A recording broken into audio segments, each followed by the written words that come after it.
Welcome to NFL Daily, where this year it's more like partly cloudy Monday. I don't know. I'm Gregg Rosenthal. I'm here in my garage, and I'm talking to the only person I wanted to talk to on the day where NFL coaches traditionally get fired. But yeah, this year it didn't happen quite as much. It's our NFL national insider, Ian Rapoport, back on NFL Daily. What's up, Ian? I'm sorry there weren't as many firings as you would like. No, I don't. How many is like an acceptable number? What were you rooting for?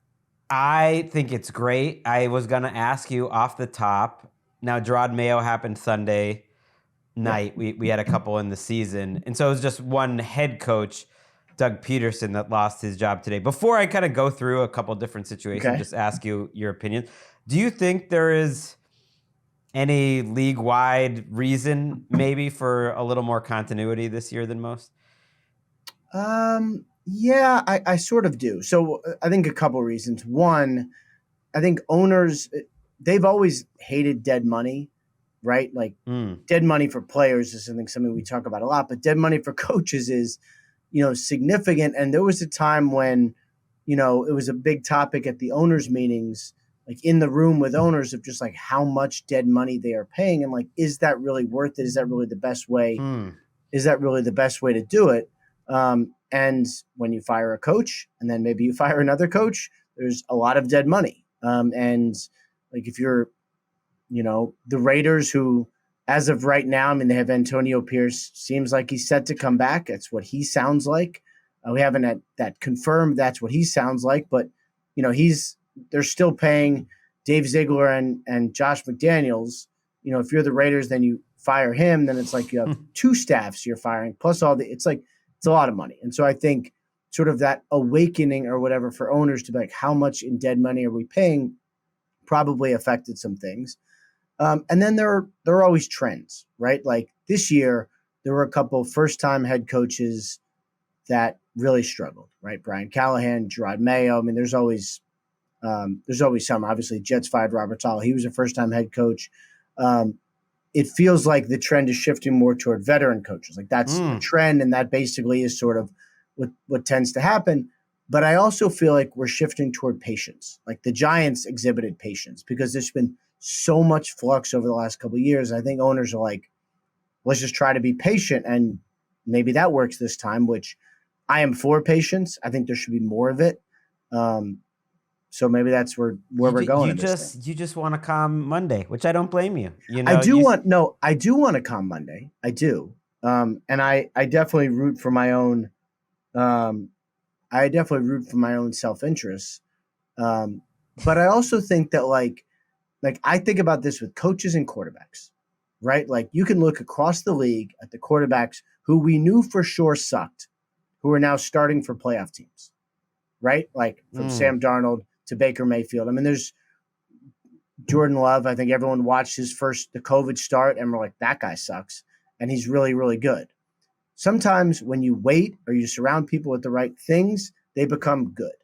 And like, I think patience sometimes can show that and unveil that. And I wish teams showed more of it. So yeah, I root for my own self-interest to have a calmer Monday, but I also think it's the right way of doing it. Okay, let's go through them one by one. Okay. Jaguars, they fired Doug Pederson this morning. That was not a surprise. Right. And it's funny you mentioned about the continuity and not wanting to pay all the dead money. I think one quote got the attention of a lot of Jaguars fans. Shad Khan, who was on a press conference on a strange-looking Zoom, said, "What is a complete overhaul?" He asked, because they're asking, why did you not make a complete overhaul? They announced they fired Doug Pederson. This will be the fifth head coach that Khan has had, and yet they've only had two GMs or executives over all that time, and they announced they are keeping Trent Baalke, or that Trent Baalke will be assisting in firing the new head coach, so you can put that together. Shad Khan says, quote, hiring, what is a... Hiring, not firing. Yes, sorry about that. Although eventually that's what happens to Trent Baalke's coaches. Hey now, this is what Khan said. What is a complete overhaul? You look at it, health and wellness of the players, medical, stats, analysis, scouting, number of other elements. Are all those areas we've changed, we've improved. We've got 85 people working on that side, and you're gonna say I'm gonna get rid of them and find 85 new people better than that? That's like shooting yourself in the foot. And my answer to that was no. You can keep most of those people, or allow the new personnel guy to kind of form it his way. You don't have to keep you don't have to change all those guys if you fire Trent Baalke. Were you surprised that Trent Baalke ends up staying here? Definitely not. I expected this. Now, there are things that I expect that don't end up happening, right? Like you and I talked about this offline, but as of 3 weeks ago, Gerard Mayo wasn't going anywhere. Then, look, on field, it's been a disaster. So the fact that he was fired, I think, I don't think it was warranted, but in the end, at least I understand. Like I get it. The product was not good. But I expected Trent Baalke to be around. It's a good roster. It is one that I think is really talented.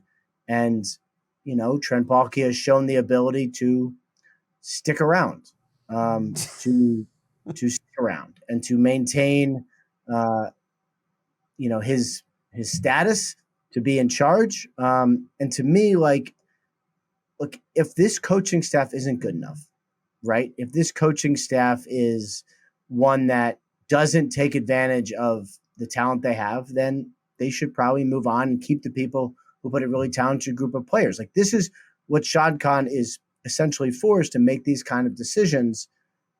Say, what's the problem, and get rid of the problem and keep something that helps. Now, I think his quote is almost like he's arguing something that wasn't asked. You know what I mean? Like, yes, if you completely blow everything up, like, I guess you would get rid of like the trainers, but that's not what they mean. What they mean is, why didn't you fire the GM? And what he should have said was, I don't think the GM was the problem. And,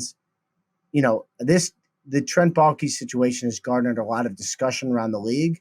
But most people believe the roster is good enough that if you take everything you knew about the GM away, everything, and you would say, should you keep the person who built this team? Most people I've spoken with today said, yes, you should. Wow. I don't know. Take everything away. Just the forget. Offensive line's been a bit of a mess. You got Brian Thomas here, but you sort of like swapped out, one absolutely fantastic draft pick for, what before was kind of a top-heavy receiver group. They've spent a lot of resources on the receiver room, so I would hope that it would be good. They've had some injuries there, certainly. I mean, but think, okay, I don't know. You they don't took want Trayvon Walker over Aiden Hutchinson. Become a pretty good player, though. He's okay. He's okay. Like, you got a couple good pass rushers, sure. But he was there when Dave Caldwell was there, Trent Baalke. And it's a lesson for people out there. It's a skill in life to be able to manage up. Your old friend Albert Beer from the old Patriots beat, a friend of me? Is that fair to say? No, he's friend. Okay, he used this. I don't like the term managing up, but go ahead. There is a skill, I think, to talking to billionaires, and ultimately Trent Baalke has the ownership's ear more than maybe the head coach does.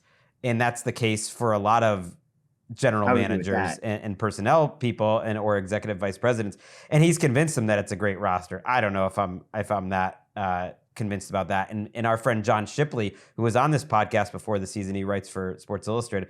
He talked to a coaching candidate who's been tied to the Jags, who said, as an unnamed source, like, having Baalke there makes him less interested in the job. I get it. But here's what I would say. I mean, first of all, there's only 32 of them.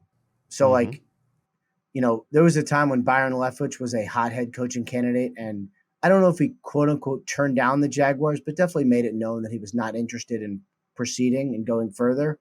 And I think that proved to be a mistake. Like, to me, unless you know for sure that you are getting one, the thought of not taking one because of the reputation of a GM seems insane to me, because you just don't know if you're going to be in that position next year. That's just sure. Speaking in general. Life is short, though, too. And if you have a good situation and maybe you're not only motivated by the money and the power. If you don't like money, I agree. You should. I definitely know, give but it up. not, if you're happy where you are, there is a value in that. All right, let's go to the Giants. The Giants announced they're keeping Joe Schoen and Brian Daboll. John Mara, the owner, spoke to reporters. Let's just listen quickly to Mara on Monday. I understand, believe me, that that's not going to be the most popular decision in Giant land, but we believe it's the right decision for us going forward. How long will it take to improve the product, John? It better not take too long, Bruce, because I've just about run out of patience. Shout out to Bruce Beck, still getting it done. I mean, he was Bruce getting Beck. it done 20 years ago when I first moved to New York. Bruce Beck's son was my camper when I was a camp counselor. Oh my God. 30 years ago. It's amazing. I think this is an example of what you were talking about team that had gotten used to firing a coach every 2 years. And they literally have done that with McAdoo and Shermer and Joe Judge. And I can't say any of those firings were a mistake, but I do like that they're not splitting the two up. I have my doubts, but Mara credited the rookie class, which was really good. That's absolutely a fair point to make, wanting to build on that. And then credited Daboll as an offensive mind in that he's still the coach that was coach of the year a couple years ago. So I don't hate it. I just think that expecting this team to be a playoff team next year is difficult. So they're going to be 2-4 or something like that if that happens early next year. And the pressure and the displeasure from the fans is just going to be immense. And yet I don't totally hate it, even if I'm not totally confident in the front office, especially. Well, here's what I will say. I hope this is the right move. I like a lot of those guys. I like Daboll. I would say, hold on one second. I would say, yeah, I mean, this is, hold on. It's a busy day. It's a busy day. So I hope this is the right move. I would agree if they start out badly next year, we're going to be in the same spot. But I think one thing that we've learned from a couple of different situations, Commanders, Texans, you get the right quarterback in there, things can flip pretty quickly. So if you believe in the coach and the GM, and I don't believe Joe Schoen was ever in trouble, but let's just talk about the coach. If you believe in Brian Daboll and you think you can turn this around, then you should do this. And again, we're not going to know if this was the right decision. It's going to play out. It'll either be right or wrong, and it is what it is. But this is what owners should do. Stick to what you believe in, do all the research, trust the people you hired, and keep going forward. I would agree, unless lightning struck, Brian Daboll did not forget how to coach. So I firmly believe he did not forget how to. It's not like he stopped giving effort. It's not like he stopped. So if you believe he is still the good coach you hired a couple years ago, you should move forward with him. And for them, I hope that this is the right decision. I feel, I don't know if it was a bad edit, but watching Joe Schoen on Hard Knocks made me feel like, you know how fans think that they could be a GM, and it's just kind of a ridiculous notion. Oh, I could do that. I could. Watching that show actually made me think, I think maybe I could. I think I could. You could not be a GM. No. Let's go can I just say, please. I'm joking. I get so annoyed with people talking about how that Hard Knocks was negative. No team's going to allow the Hard Knocks to be there. For the Giants, look, they did not make all the right decisions. I still agree with the decision to let Saquon go.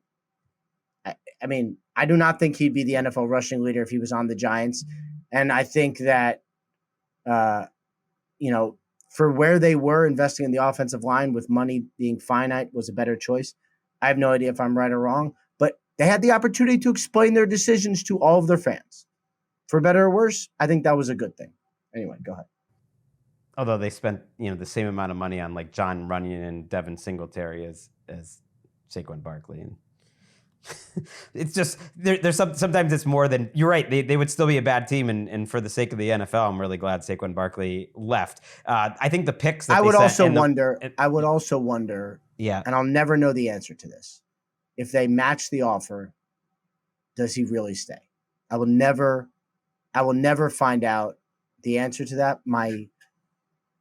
I don't know. I wonder. Definitely wonder. Okay, that's fair. And yeah, the trade for Brian Burns, he was solid, but they gave up paid a lot of money, so they'll want him to get better. Mara specifically mentioned the defense, so we're not sure if there might be a change at defensive coordinator with Shane Bowen. We'll find out. You mentioned the Raiders. I do want to get to as many teams because I know you got to go fairly soon. So Antonio Pierce held a press conference on Monday.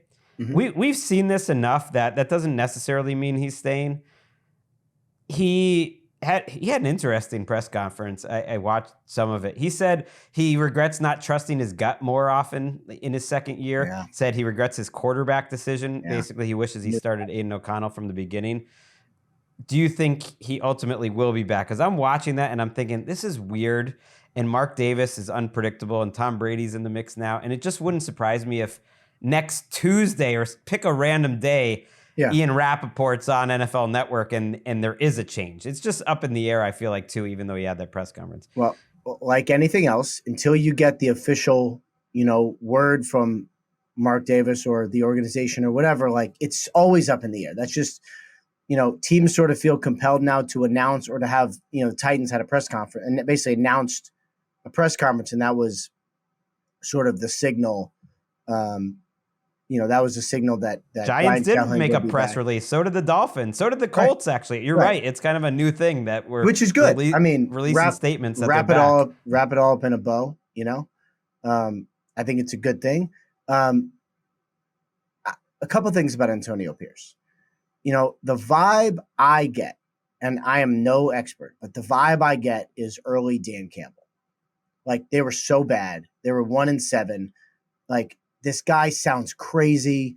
The clip that drives Tom Pelissero crazy is when you talk about biting kneecaps. It's like, he's so much more than that. It's like, yes, but that became a symbol of like, this guy will do anything. That's the vibe I get with Antonio Pierce. This team is so bad. They played so hard. They're playing so many young guys. Aiden O'Connell obviously got injured this year and didn't start, but by the end was playing absolutely fine quarterback, and they were in games. They won a couple and were in games.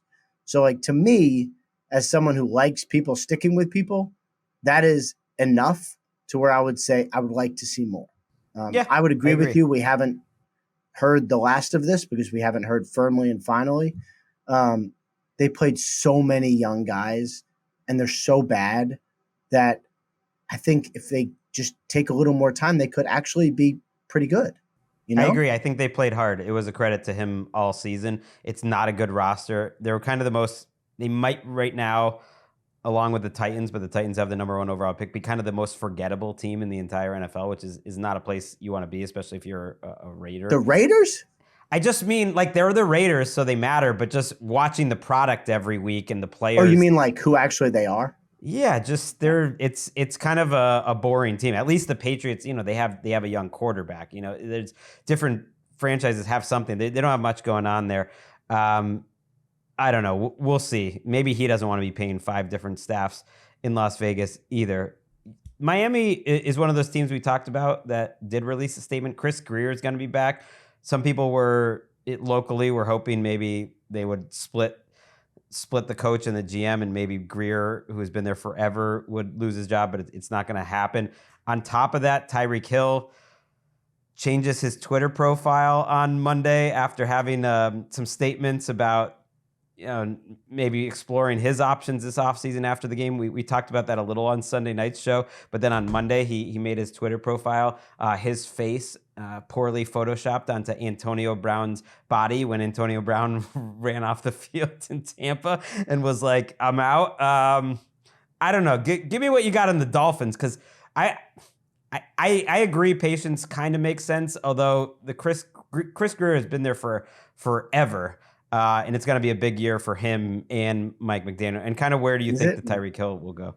Well, first of all, so, you say like, it's going to be a big year, like, I guess, but this is sort of, for better or worse, what it's always like. Like, they've been close at times. They have not gotten there. They have not won a playoff game in how long?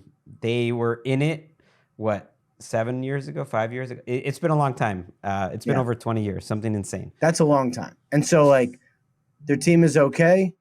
And they were close and they did not make the playoffs. And it's like, here's the problem. Like, I don't know what the right move and what the wrong move is. It's so impossible to tell, which is why talk about like, could you be a GM? Of course, no. But I think about sometimes, could I be an owner? I'm not rich enough, but could I be an owner? Because these are such unbelievably high stakes decisions, and everyone comes after you if you're wrong, and there's no way to know. Like Chris Greer has done good enough to have his team right at the brink of the playoffs, but they have not won a playoff game in forever. So it's like, at what point do you say, all right, we're just starting new? Like that's the problem, right? Now, as far as the Tyreek Hill situation, here's what I would say. It's impossible to know what a player thinks right after the season. You miss the playoffs. Everyone's annoyed. Everyone's frustrated. Everyone's tired. I wouldn't take anything that anyone says for sure right after the season. But, Tyreek Hill making $30 million a year, coming off not his best year with a wrist injury at 30-something years old, like, would somebody trade for him and pay him that money? And I for sure have some questions there.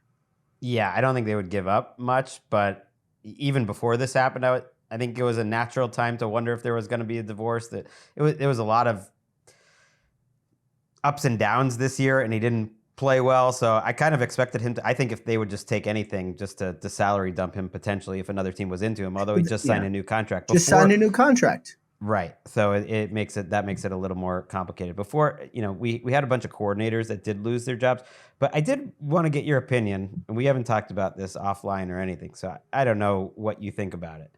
Okay. Kevin O'Connell answered a question about the potential that other teams would be interested in Kevin O'Connell, who only has 1 year left on his contract after this year. Let's just listen to Kevin O'Connell. This is quick. Yeah, I'm not really interested in kind of, I guess I should say, addressing the rumors or speculation. What I can tell you is I love this team. I love everything about this organization, and this is where I want to be. This is where I want to keep coaching and leading. Not a surprise how he answered that. What do you make of all this O'Connell stuff? I don't know how much O'Connell stuff there is. I mean, if you told me that, and I don't want to make it seem like I'm talking about someone else's report, because I don't like to do that, because like there's plenty of my reports that someone could say stuff about. It's like, would Never. Some team like to trade for the probable coach of the year? Like, yeah, I would think if a lot of teams had the choice, they would like to have the guy who's the coach of the year. I would imagine he's a very good coach. If you say to me, would teams like to have this really good coach? I would say they probably would. We talk about coach trades every year. The Mike Tomlin rumors come up every single year. Mm-hmm. The only coach trades we've had in the last 2 decades were a retired Bruce Arians and a sabbatical Sean Payton, right? Unless I'm missing one. I don't know that anything involving a coach trade with a coach who's actually good is actual reality. I do not believe that is reality. And if you're the Vikings, why would you even consider anything that involves giving up on the coach of the year who has built everything? None of this seems real to me. I agree, and I'm only speaking for myself, but just the fact that it went out there on broadcast, and Jay Glazer was the one who reported it, and I'm speaking for myself here, not Ian. Just the fact that it was out there, and I don't know how it got out there or why it got out there, but generally I would guess that Kevin O'Connell had, it didn't totally catch him by surprise that he got out there. Just the fact that it was put out there is interesting to me. Now, whether that's leverage for money, whether that's leverage for power, I don't know. I don't know what it would be, but it's an interesting timing for it to happen right before the playoffs. I know you got to go, so I do want to get you on a couple things in terms of the interviews that have been announced. Let's go through a couple of them. Pats request Ben Johnson. That's all we've heard about, and he's going to do the interview. He's going to interview with the Bears, and it's early. They can only do it remotely. Which do you think of those two is more realistic, Ben Johnson? The Bears or the Patriots?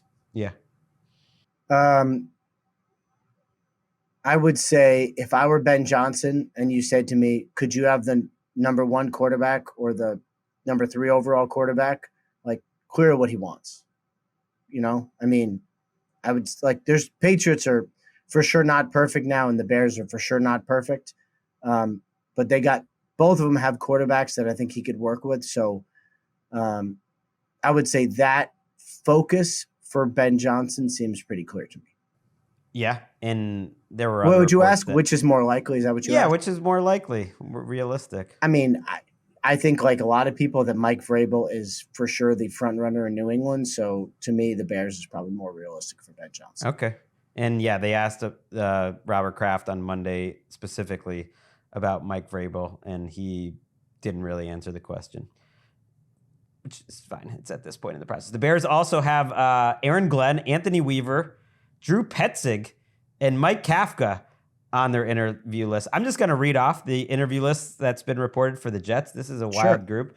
Josh McCown, Brian Flores. Nice to see he's not getting blackballed, so considering the lawsuit with the league and all that stuff. Joe Brady, Aaron Glenn, Matt Nagy, Ron Rivera, who's already interviewed, Rex Ryan, who's going to, Bobby Slowick, the Texans coordinator, who, are we sure that he's going to keep his job? Arthur Smith and Mike Vrabel. That is a long list, but between those two teams, and there's been a couple Saints ones that have popped up too.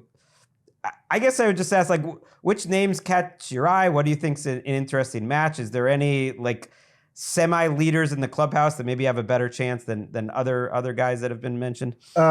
So I'd say for the Jets, I would not be surprised if they hired a coach who had previously already been a head coach. So like I look at someone like Arthur Smith would be a good example.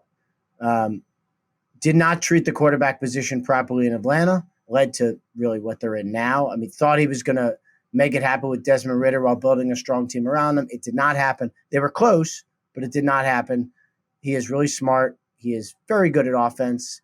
He can lead, and he's been there before, so he, learns from his mistakes, and he's been around Tomlin for a year.